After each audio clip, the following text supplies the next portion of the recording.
Shalom jemaat yang terkasih di dalam Tuhan. Saya berharap kita semuanya stay di rumah. Kalau tidak terlalu penting dan urgent untuk keluar, kita tetap di rumah. Kita saling menjaga dan kalaupun harus keluar, tetap memakai masker dan sering cuci tangan. Kita harus saling waspada, kita saling menjaga dalam situasi seperti ini. Saya mengajak jemaat-jemaat Tuhan yang ada di rumah, kita bangkit berdiri. Kita akan memulai ibadah kita akan mengambil saat teduh di hadapan Tuhan.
Ibadah kudus hari ini kita mulai di dalam nama Allah Bapa, Allah Putra Tuhan Yesus, dan Allah Roh Kudus, sumber dari iman, keselamatan, dan pengharapan kita. Kiranya Allah Tritunggal, Sang Pencipta semesta, menyertai kita sekalian. Amin. Dia Allah yang besar dan mulia, Allah Bapa, Allah Putra, dan Allah Roh Kudus. Allah Tritunggal itulah sumber keselamatan dan pengharapan kita di masa-masa sulit. Haleluya, haleluya, hormat puji padanya.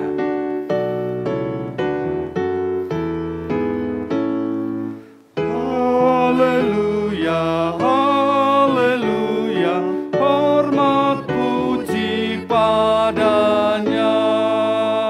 Hormat bagi Allah Bapa, hormat bagi anaknya, hormat bagi Roh Kudus, ketiganya yang esa. Haleluya, haleluya, ketiganya yang esa.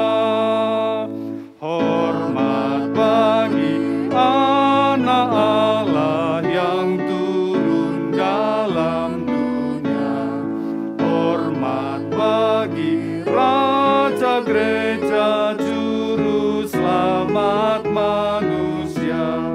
Haleluya, haleluya, Juru Selamat sedunia.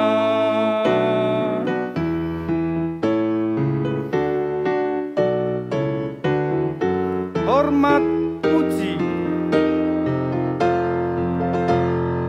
hormat puji, haleluya, Raja surga abadi. Siang malam pujilah terus di hadapan tatanya.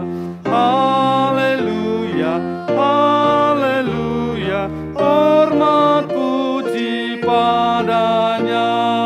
Haleluya, haleluya, hormat puji padanya. Marilah kita bersorak-sorak untuk Tuhan, bersorak-sorak bagi gunung batu keselamatan kita. Biarlah kita menghadap wajahnya dengan nyanyian syukur, bersorak-sorai baginya dengan nyanyian Mazmur. Mazmur 95 ayat 1 sampai ayat kedua. Jemaat dipersilakan duduk kembali. Badai dunia semakin menghebat. Iman dan kepercayaan kita akan diuji. Bukan uang sandaran kita, bukan yang fana yang menjadi andalan kita, tetapi Yesuslah Sang pelindung jiwa kita, Sang penolong hidup kita, yang memberikan kelepasan dan pimpinan untuk hidup seperti yang dikehendaki Tuhan. Yesuslah pelindung jiwaku.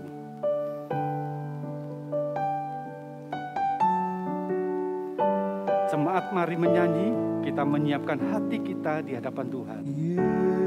Yesus perlindunganku, di pangkuanmu teduh. Ombak besar menderu, guntur berbunyi guru.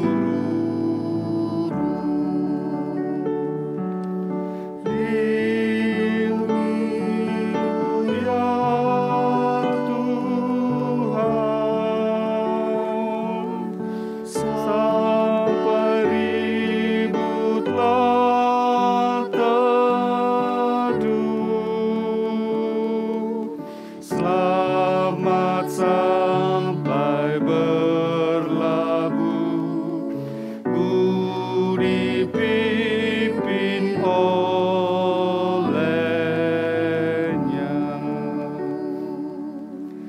Tiada lain lindungan yang jiwaku bergantung. Jangan engkau tinggalkan jiwaku yang berlindung.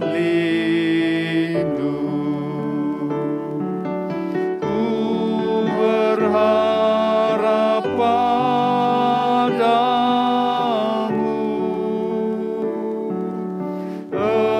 Engkaulah penolongku.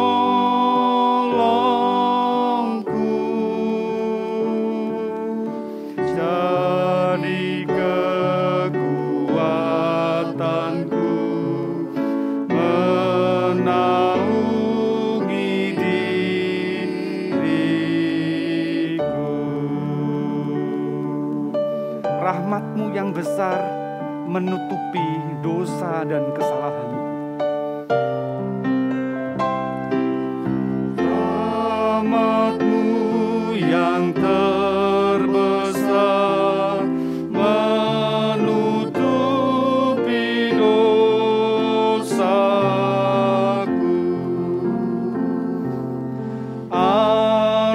Anugerah-Mu berpancar, menyucikan hatiku. Tuhan sumber hidupku, puaskan daku selalu, pancarkan air hidupmu sampai akhir hayatku.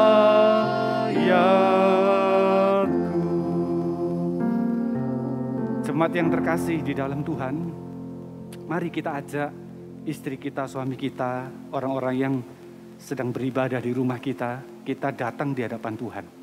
Kita mengakui dosa di hadapan Tuhan. Kasih kita yang kurang, kebencian kita yang sampai saat ini belum surut. Datanglah kepada Tuhan karena anugerah-Nya besar. Mari kita mengambil waktu tenang, kita mengakui dosa kita di hadapan Tuhan.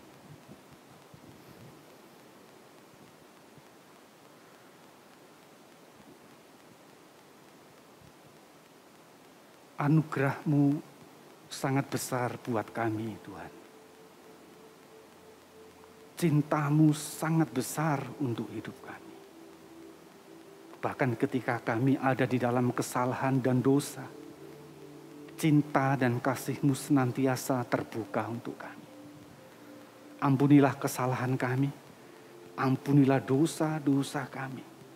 Bahkan di masa-masa sulit ini, ketidakpercayaan kami semakin besar. Ampuni kami Tuhan. Kekhawatiran kami semakin besar. Tuhan ampuni kami. Ampuni kami.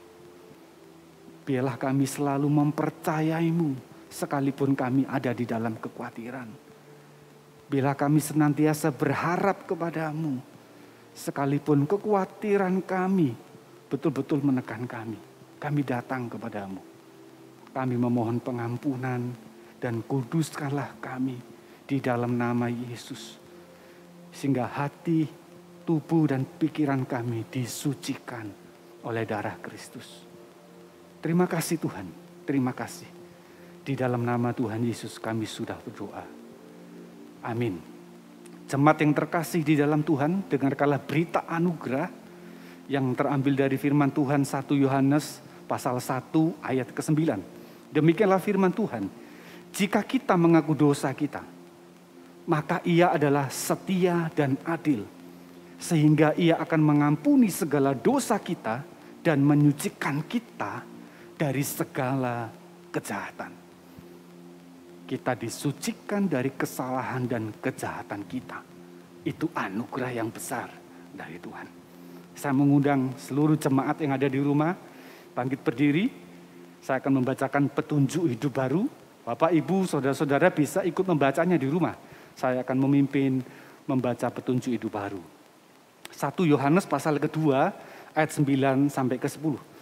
Barang siapa berkata bahwa ia berada dalam terang, tetapi ia membenci saudaranya, ia berada di dalam kegelapan sampai sekarang. Barang siapa mengasihi saudaranya, ia tetap berada dalam terang, dan di dalam dia tidak ada penyesatan. Kita teman seperjuangan, teman sepenanggungan di dalam Kristus. Maka kasih itu yang harus dirasakan oleh orang-orang di sekitar kita. Bersama-sama orang percaya di sepanjang abad, saya mengajak kita semuanya mengikrarkan pengakuan iman rasuli. Biarlah setiap kita mengikrarkan demikian. Aku percaya kepada Allah, Bapa yang Maha Kuasa, Khalik langit dan bumi, dan kepada Yesus Kristus, anaknya yang tunggal Tuhan kita, yang dikandung dari Roh Kudus, lahir dari anak darah Maria, yang menderita sengsara di bawah pemerintahan Pontius Pilatus, disalibkan, mati dan dikuburkan, turun ke dalam kerajaan maut. Pada hari yang ketiga, bangkit pula dari antara orang mati, naik ke surga, duduk di sebelah kanan Allah, Bapa yang Maha Kuasa. Dan dari sana Ia akan datang untuk menghakimi orang yang hidup dan yang mati. Aku percaya kepada Roh Kudus, gereja yang kudus dan am, persekutuan orang kudus, pengampunan dosa, kebangkitan tubuh, dan hidup yang kekal. Amin. Jemaat sekalian silakan duduk kembali. Hari ini firman Tuhan akan disampaikan oleh Pendeta Tiknyo Harjo Wono. Kami persilakan hambanya untuk menyampaikan firman Tuhan. Selamat hari Minggu, jemaat yang dikasihi Tuhan. Bersyukur kita boleh bersama-sama kembali beribadah pada hari ini. Kiranya semua dalam keadaan sehat dan kiranya Tuhan berkati kita sekalian dengan firman yang akan kita renungkan bersama-sama. Pagi hari ini saya diberi tema tentang partner perjuangan. Dan firman Tuhan saya akan bacakan dari beberapa bagian firman Tuhan. Saya ambil dari Pengkhotbah dan kemudian dari Yohanes. Pertama-tama saya ingin baca untuk saudara-saudara dari Pengkhotbah pasal yang keempat ayat 9 sampai 12. Begini firman Tuhan. Berdua lebih baik daripada seorang diri karena mereka menerima upah yang baik dalam jerih payah mereka. Karena kalau mereka jatuh yang seorang mengangkat temannya, tetapi wahai orang yang jatuh yang tidak mempunyai orang lain untuk mengangkatnya. Jikalau orang tidur berdua, mereka menjadi panas. Tetapi bagaimana seorang saja dapat menjadi panas? Dan bila mana seorang dapat dialahkan, dua orang akan dapat bertahan. Tali 3 lembar tidak mudah diputuskan. Satu bagian lagi firman Tuhan akan saya baca dari Yohanes, pasal yang ke-13, ayat yang ke-34 dan ke-35. Beginilah firman Tuhan. Aku memberikan perintah baru kepada kamu, yaitu supaya kamu saling mengasihi. Sama seperti aku telah mengasihi kamu, demikian pula kamu harus saling mengasihi. Dengan demikian, semua orang akan tahu bahwa kamu adalah murid-muridku, yaitu jikalau kamu saling mengasihi. Berbahagialah kita sekalian yang membaca firman Tuhan, menyimpan dalam hati kita, dan melakukannya di dalam hidup kita. Mari kita berdoa sebelum kita bersama-sama merenungkan firman Tuhan. Bapa yang di sorga, terima kasih pada hari ini kami boleh bersama-sama berkumpul kembali di hari perhentian ini untuk beribadah kepadamu. Terima kasih kami boleh menyanyikan pujian. Terima kasih kami boleh menaikkan doa-doa kami kepadamu. Sekarang kami hendak membaca firman-Mu dan kami hendak mengenal tuntunan-Mu dalam hidup kami. Ya Tuhan, berkatilah kami dengan kebenaran firman-Mu. Tolonglah hamba-Mu supaya dalam segala keterbatasan boleh membagikan firman Tuhan, dan kiranya lebih banyak daripada yang bisa dikatakan manusia Tuhan. Roh Kudus sendiri akan bekerja dalam setiap hati kami. Semua saudara-saudara yang beribadah pada hari ini. Sehingga kami semua mendapatkan tuntunan Tuhan secara pribadi. Berkatilah dan tuntunlah kami. Demi Yesus Kristus Juru Selamat kami yang hidup. Kami berdoa dan mohon tuntunan. Amin. Saudara-saudara sekalian, suatu kali di Inggris pada tahun 2001, ya, ada satu kelompok ada satu kelompok sirkus dari Belanda yang datang untuk mengadakan pertunjukan. Nah, saudara-saudara sekalian, pada waktu pertunjukan itu salah seorang pemain mereka yang pandai menekuk-nekuk badannya itu namanya adalah Berkin Kazakhstan. Tiba-tiba ketika dia mengambil posisi yang sulit, kakinya itu naik ke bahunya, dia kemudian mengalami kram. Kemudian dia berteriak, tolong, tolong. Teman-temannya tidak ngerti. Dia pikir itu lelucon, permainan. Tetapi kemudian dia berteriak kesakitan, tolong saya. Teman-temannya baru sadar, wah ada yang gak beres. Lalu cepat-cepat mereka menolong dia dan melepaskan dari posisinya yang sangat sulit itu.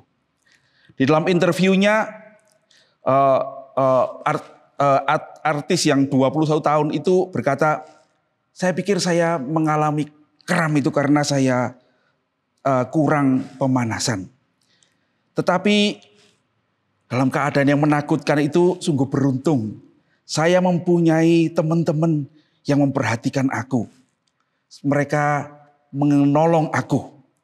Nah, saudara-saudara sekalian, seorang berkata begini, demikian juga dengan hidup kita. Seringkali kita ini tiba dalam satu situasi yang membuat kita tuh stuck, ya, kesangkut. Dan bukan cuma kesangkut dalam keadaan yang baik, tetapi ada kalanya kita tersangkut dalam keadaan yang berbahaya. Saudara-saudara, pada waktu seperti itulah betapa beruntungnya kalau kita mempunyai teman-teman seperjuangan. Teman-teman yang bersama kita melewati perjalanan itu dan bersedia menolong kita. Ya, nah saudara-saudara, dalam konteks itulah saya akan menyampaikan firman Tuhan hari ini. Andy Stanley itu berkata begini, saudara-saudara, komunitas itu bukan hanya sebuah pilihan yang bagus, bukan. Tetapi komunitas, persahabatan orang-orang percaya itu adalah sebuah kebutuhan. Sama seperti kita butuh makanan, butuh air, butuh tempat berteduh. Dia mengatakan melalui orang lain Tuhan menumbuhkan kita. Tetapi melalui kita juga Tuhan menumbuhkan orang lain. Saudara-saudara, saya mengerti bahwa seringkali dalam bertemu bersama-sama orang-orang, dalam persekutuan bersama, ada kesukaran-kesukaran.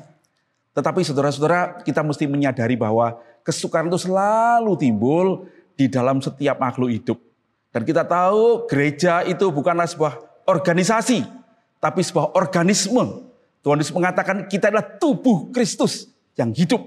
Pasti di dalam interaksi itu ada kesukaran-kesukaran. Tetapi saudara-saudara, sungguh kesukaran-kesukaran itu berarti. Nah saudara-saudara sekalian, Andy Stanley malah menambahkan begini ya. Yesus itu saudara-saudara tidak pernah meninggalkan atau memberikan sebuah sistem atau program khusus supaya kita ini bertumbuh dalam persekutuan dengan dia. Tidak. Waktu dia pergi, dia tidak meninggalkan satu lembar pun program. Dia tidak meninggalkan satu buku pedoman pun untuk pemuritan. Hanya apa yang dia lakukan? Dia hanya memberikan kita satu sama lain. Ya, dia hanya memberikan kita satu sama lain. Sebelum disalib malam hari itu dia berkata pada murid-muridnya di dalam Yohanes 13 ayat 34-30 yang kita baca tadi, bukan?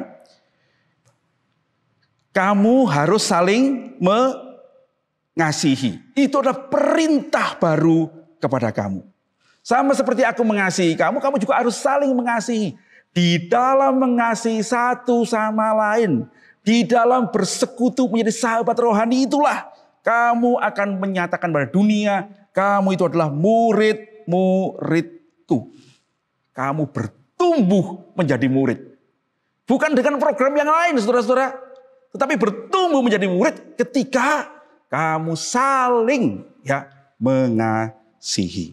Saudara-saudara sekalian, hari ini kita mau membahas dari Pengkhotbah pasal 4 ayat 9 sampai 12 itu. Ya, mengapa kita memerlukan saudara seiman kita, memerlukan teman seperjuangan dalam menghadapi hidup kita sehari-hari itu. Saudara-saudara, yang pertama dikatakan dalam pasal ayat yang ke-9.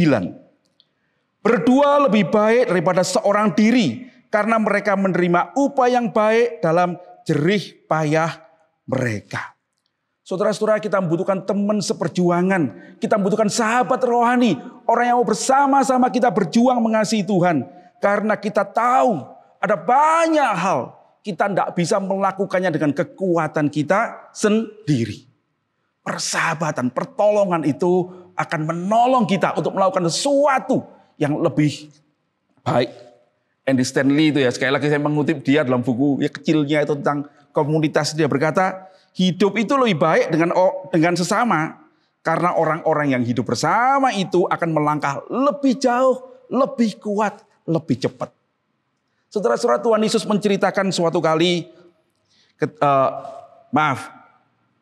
ini potong ya. Saudara-saudara, firman Tuhan mengatakan bahwa suatu kali Tuhan Yesus di Kapernaum, ya. Lalu ketika dia mengajar, semua orang memenuhi rumah tempat dia mengajar. Dan di dalam cerita Markus 2 ayat 1-4 itu diceritakan ada seorang yang lumpuh yang mau dibawa kepada Tuhan Yesus untuk berobat. Nah, saudara-saudara, dia tidak bisa masuk karena pintunya ketutupan orang banyak. Tetapi bersyukur saudara-saudara, dia mempunyai sahabat. Ada 4 orang sahabatnya yang menggotong dia naik ke atas atap, membongkar atap itu, menurunkan orang yang lumpuh itu. Dan Tuhan Yesus, kata firman Tuhan, ketika melihat iman mereka, orang itu disembuhkan. Saya yakin Tuhan menyembuhkan orang itu bukan semata-mata untuk menunjukkan kuasanya. Tetapi dia mau menunjukkan betapa pentingnya persahabatan itu. Sehingga Tuhan mengatakan, lihatlah ketika mereka bersama-sama, aku melihat iman mereka. Saudara-saudara sekalian, bersama dengan orang-orang yang mengasihi Tuhan, kita ini mempunyai kekuatan untuk menghadapi pergumulan-pergumulan yang tidak bisa kita hadapi sendiri. Di tengah-tengah masa pandemi COVID ini, saudara-saudara, apa yang membuat saudara susah? Pada masa-masa seperti ini, bukankah kita betul-betul membutuhkan orang lain? Di Malang ini kita bersyukur teman-teman di BMGK itu ya, bersemangat untuk bersama-sama mengerjakan apa yang tidak mungkin dikerjakan 1-2 orang, bahkan 1-2 gereja. Tetapi dengan bersama-sama, teman-teman itu sekarang bisa bikin rumah sakit lapangan. Kenapa bisa begitu? Sebab dengan bersama-sama kita akan mampu melakukan pekerjaan yang tidak mampu kita kerjakan sendiri. Ayat 10, hal yang kedua saudara-saudara.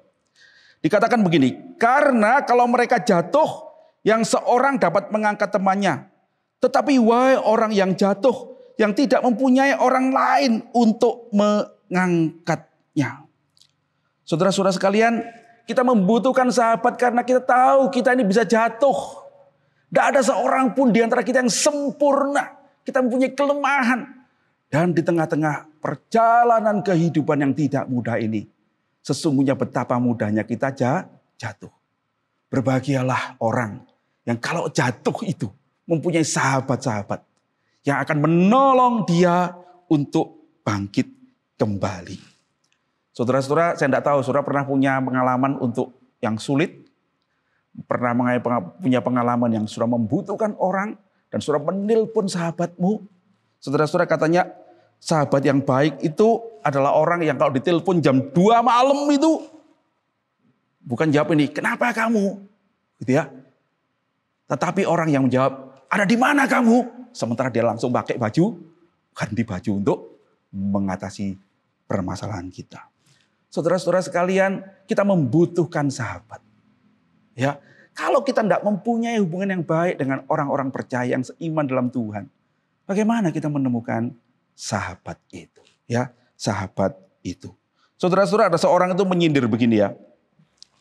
Kalau ada orang kecemplung ke dalam sumur, cemplung gitu ya, maka orang yang objektif itu kan berkata gini, saya kasihan loh kamu kecemplung sumur itu. Gitu ya. Orang yang objektif akan berkata, ya memang pasti ada orang yang kecemplung sumur lah. Jadi sumurnya nggak ada pagernya kok gitu ya. Objektif aja, itu hal yang biasa gitu ya. Orang Farisi akan bertanya-tanya, apa salahmu sampai kamu kecemplung sumur? Kamu bikin dosa apa? Gitu ya. Kalau reporter surat kabar akan langsung cari kamera, bukan menolong, cari kamera. Lalu mencari penyebabnya kenapa kamu bisa ada di dalam sumur itu. Ya. Kalau seorang realis akan berkata, ya ternyata ada sumur di situ. Oke, gitu ya. Lalu kalau saintis, dia akan ukur berapa dalamnya sumur itu. Bagaimana buat kamu keluar. Kalau tukang pajak, dia akan bertanya, kalau kamu di dalam sumur gitu gimana bayar pajaknya? Gitu ya. Saudara-saudara sekalian, tetapi Tuhan Yesus itu adalah seorang yang datang kepada kita, masuk ke dalam sumur itu, dan membawa engkau keluar. Bukankah dia berkata, akulah sahabatmu. Sahabat yang baik itu menyerahkan nyawanya untuk saudara-saudaranya. Saudara-saudara sekalian, saya berdoa, saudara-saudara engkau mempunyai seorang sahabat di dalam Kristus Yesus. Sehingga sahabat itu akan menolongmu ketika engkau mengalami kejatuhan. Ya, firman Tuhan mengingatkan kita betapa indahnya sahabat.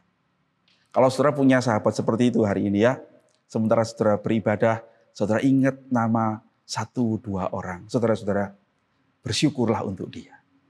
Kalau saudara merasa aku menjadi sahabat yang seperti itu untuk beberapa orang, saudara-saudara bersyukurlah kepada Tuhan. Engkau sudah menjadi orang yang dikehendaki Tuhan. Menolong sahabatmu yang jatuh itu. Saudara-saudara sekalian, yang ketiga, kita membutuhkan sahabat. Supaya kita ini tidak mati api. Supaya kita tidak menjadi dingin rohani. Di dalam pasal ayat 11 dikatakan begini. Juga kalau orang tidur berdua, mereka menjadi panas. Tetapi bagaimana seorang saja dapat menjadi panas? Itu gambarannya adalah kalau di dalam cuaca yang dingin pada waktu dari Palestina, orang itu akan tidur bersama-sama dalam satu kamar ya. Bukan cuma berdua, kadang berempat, berlima. Kenapa? Supaya hangat. Sebab kalau sendirian terlalu dingin ya, maka mereka itu kumpul bersama. Itu idenya ya. Dan ini benar saudara-saudara, di dalam keadaan kita ini sendirian, kalau kita tidak punya orang lain menyertai kita, menopang kita dalam mengikut Tuhan. Betapa banyak saudara-saudara orang itu kemudian menjadi dingin secara rohani dan meninggalkan Tuhan. Ada sebuah cerita yang saya baca ya. Suatu hari ada seorang pendeta itu yang mengunjungi jemaatnya yang sudah lama tidak ke gereja. Gitu ya.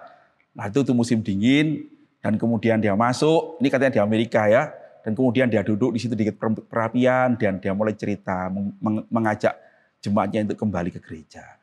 Tapi jemaatnya berkata, nantilah Pak Pendeta, saya masih banyak urusan. Saya juga tidak ingin orang-orang tahu, saya yang mau sendirilah menyelesaikan ini. sama-sama Tuhan.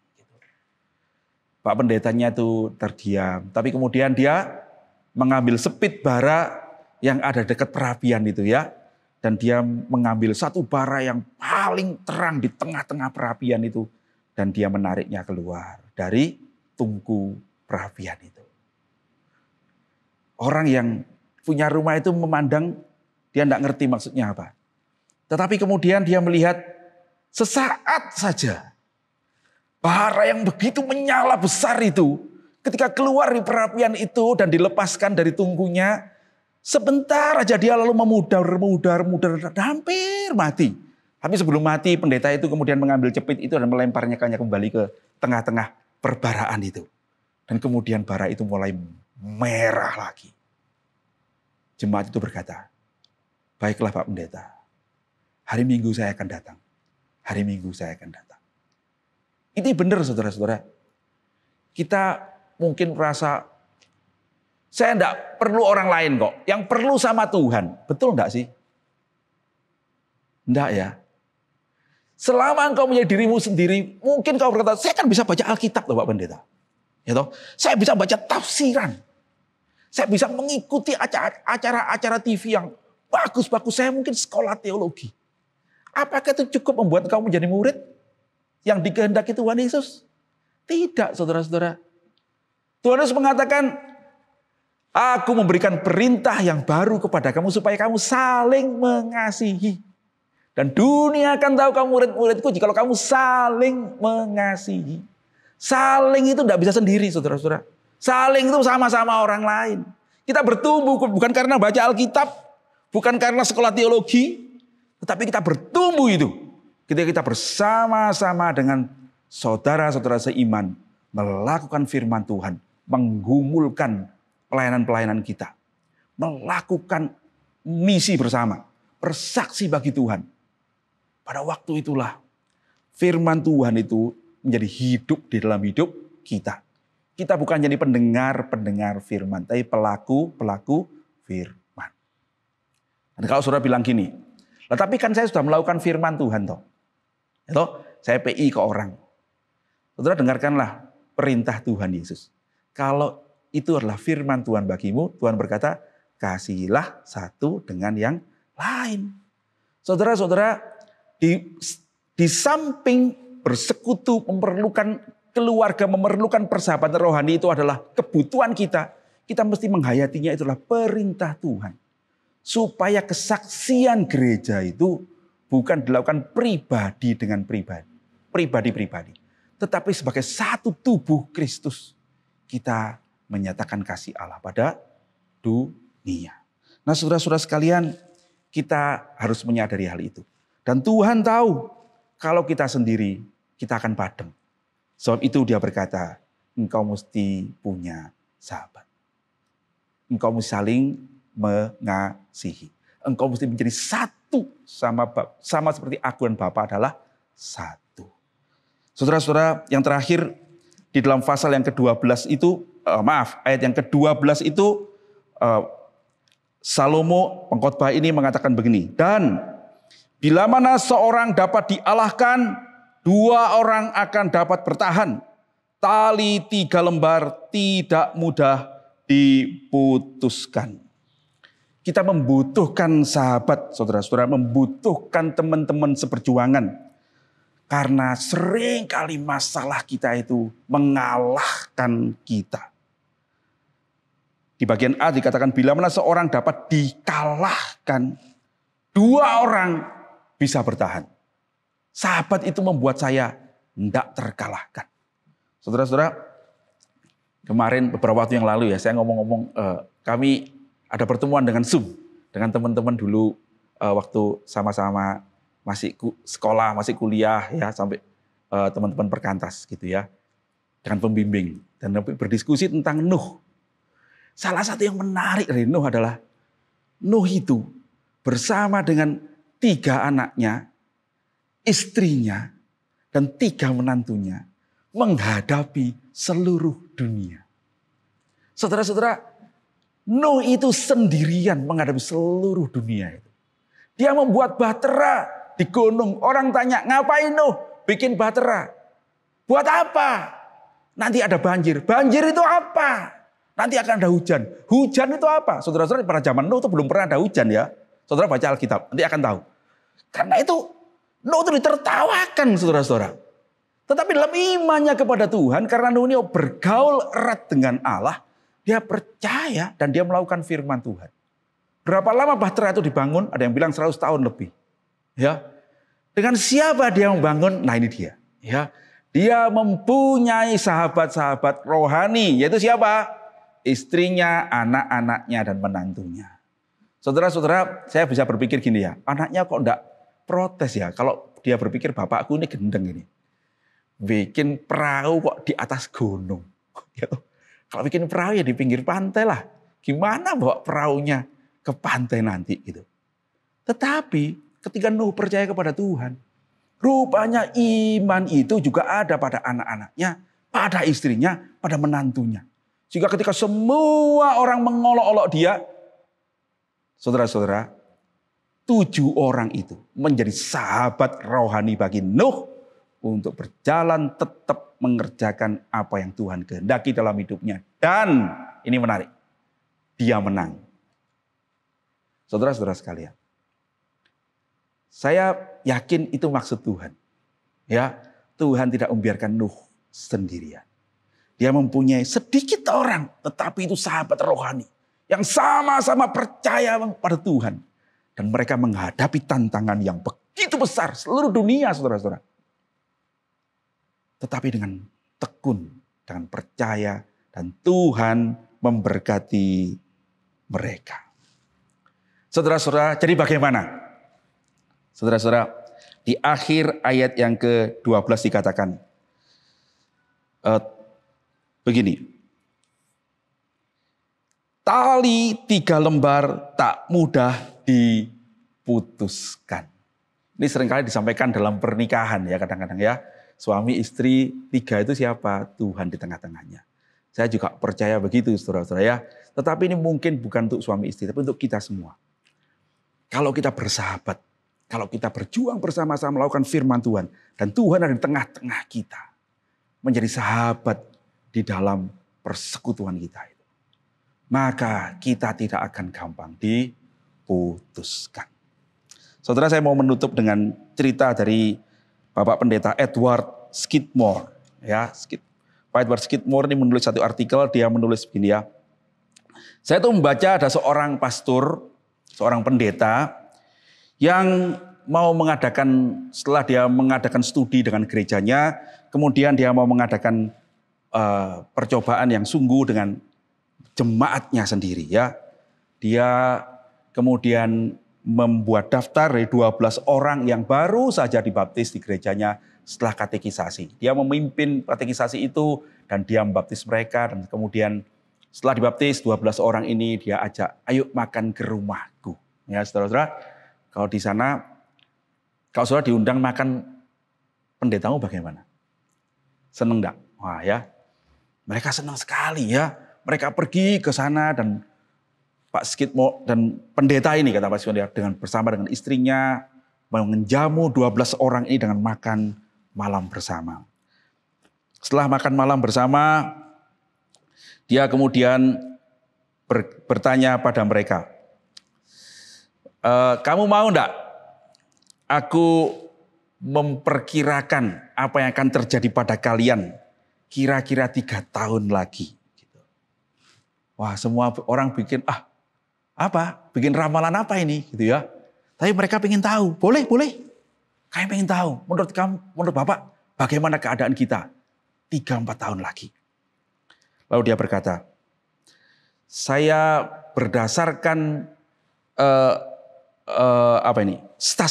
statistik ya yang ada pada saya. Kira-kira ini akan terjadi pada kalian. 2 orang dari kalian akan bercerai dalam pernikahan.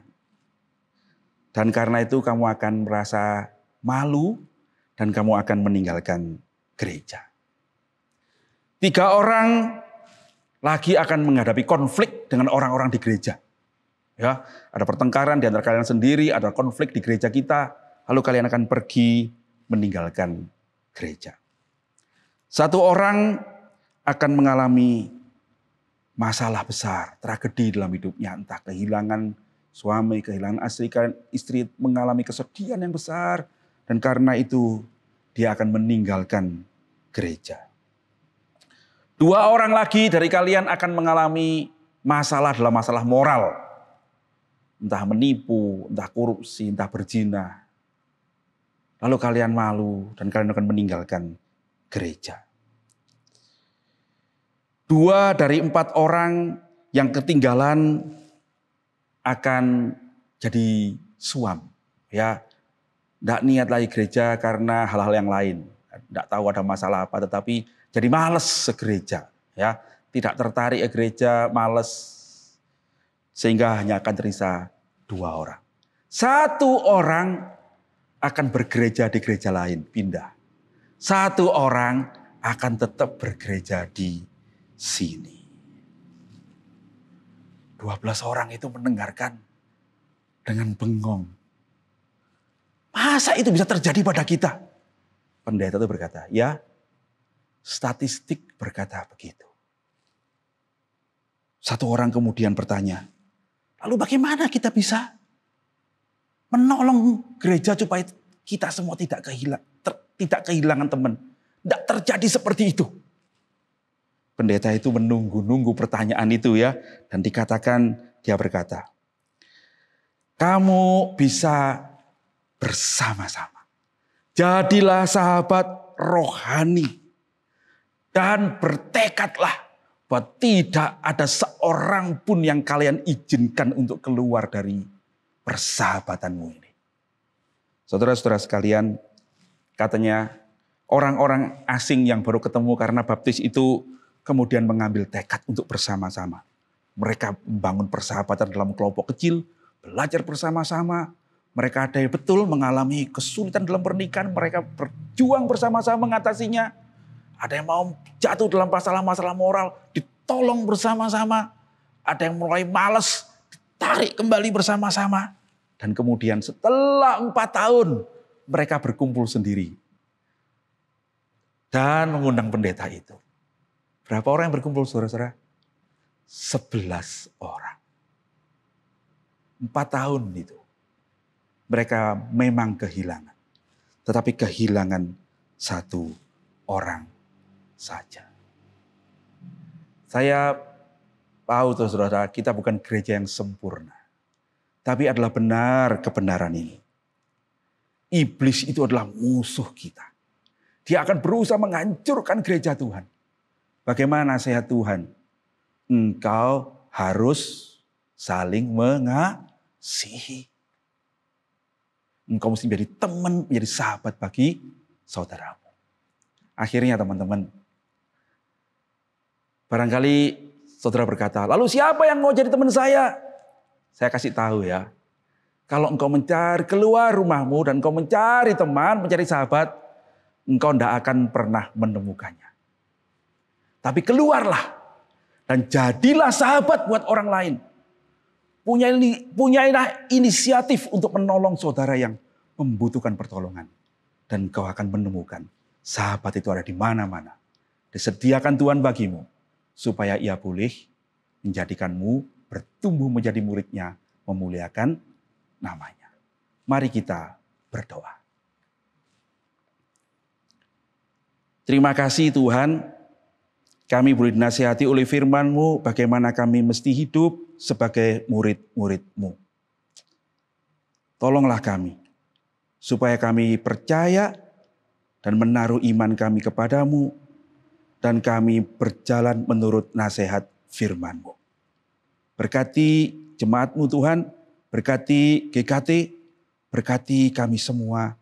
Pakailah kami menjadi alat kemuliaan bagi nama-Mu. Menjadi saksi-Mu ketika kami saling mengasihi, saling menguatkan, saling menopang di dalam membawa terang Tuhan di tengah-tengah dunia ini. Terpujilah nama Tuhan, demi Yesus Juru Selamat kami yang hidup, kami berdoa dan mengucap syukur. Amin. Tuhan Yesus memberkati. Jemaat yang terkasih di dalam Tuhan, kita adalah rekan seperjuangan di dalam Kristus. Kita saling memberikan pertolongan, kita saling memberikan bantuan, kita saling mengasihi. Karena itu kita mengerjakan kebenaran firman Tuhan. Serikat persaudaraan sambil kita memberikan persembahan kepada Tuhan.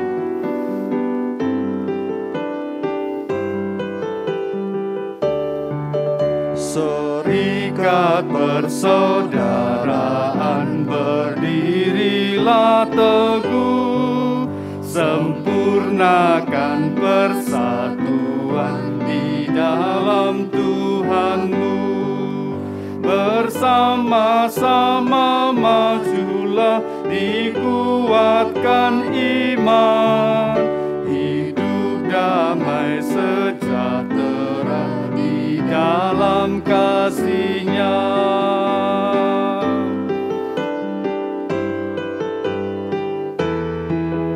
Dan masing-masing kamu pun diberi anugerah, supaya kamu bertekun dan rajin bekerja. Hendaklah kau rendah hati dengan pesan Tuhan, jemaat menurut firman-Nya saling mengasihi. Mari kita membawa persembahan kita kepada Tuhan. Dan nanti saya akan memimpin doa syafaat untuk bangsa dan negara kita dan juga untuk jemaat. Kami bersyukur kepada Tuhan di masa-masa sulit, di masa-masa susah, di masa-masa di mana semuanya terbatas. Tuhan masih memberikan kepada kami iman dan kepercayaan untuk senantiasa melihat kebaikan Tuhan. Hari ini kami boleh bersyukur, kami boleh memberikan persembahan kami kepada Tuhan. Tuhan memberkati para majelis yang mengelola keuangan ini, sehingga apa yang sudah diberikan semuanya dipakai untuk kemuliaan nama Tuhan. Bapa di dalam surga, kami saat ini juga berdoa untuk jemaat-jemaat kami, saudara-saudara kami yang dalam 1 bulan 2 minggu ini mereka terpapar COVID. Mereka berjuang di dalam isolasi mandiri mereka di rumah, mereka berjuang di rumah sakit isolasi, di mana kekurangan tim medis, obat-obatan, sesuatu yang sangat menyulitkan di dalam situasi seperti ini. Kami berdoa kiranya Tuhan tetap memberikan mereka kekuatan. Kami berdoa untuk keluarga-keluarga yang senantiasa mendampingi dan terus memantau kondisi hari lepas hari saudara-saudara kami, jemaat-jemaat kami yang terpapar COVID. Sehingga di masa-masa sulit ini mereka mampu melewati di dalam pertolongan Tuhan. Kami saat ini juga berdoa untuk bangsa dan negara kami. Target pemerintah kami untuk melakukan vaksinasi 70% dari seluruh penduduk Indonesia. Kami berdoa supaya Tuhan menolong betul pemerintah dari pusat sampai ke daerah, semuanya terkoordinasi dengan baik. Sehingga sungguh-sungguh situasi bangsa dan negara kami semakin hari semakin membaik. Kami juga berdoa untuk tenaga kesehatan yang semakin berkurang ketersediaannya. Ketersediaan vitamin dan obat-obatan. Dan kesadaran rakyat kami di dalam menghadapi pandemi. Tuhan, kami berdoa bangsa dan negara kami dalam situasi yang betul-betul perlu anugerah Tuhan. Perlu pertolongan Tuhan. Kami berdoa, kasihilah bangsa dan negara kami. Terima kasih Tuhan, terima kasih. Di dalam nama Tuhan Yesus kami sudah berdoa. Amin. Jemaat yang terkasih di dalam Tuhan, saya mengajak kita bangkit berdiri. Kita akan mengakhiri ibadah hari ini dan berkat akan disampaikan oleh Pendeta Andrew Kusnohabil. Dan kita akan pujikan nyanyian doksologi.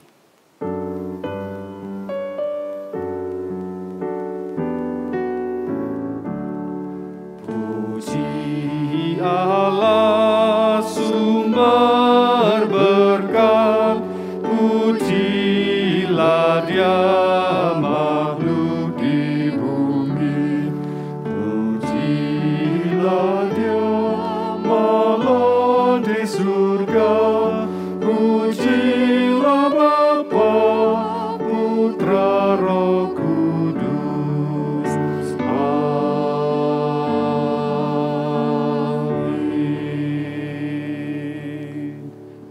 Jemaat kasih oleh Tuhan, terimalah berkat Tuhan.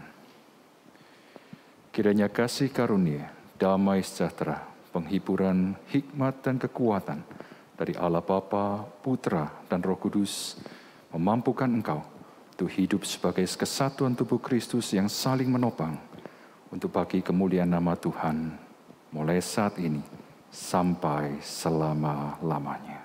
Amin. Amin.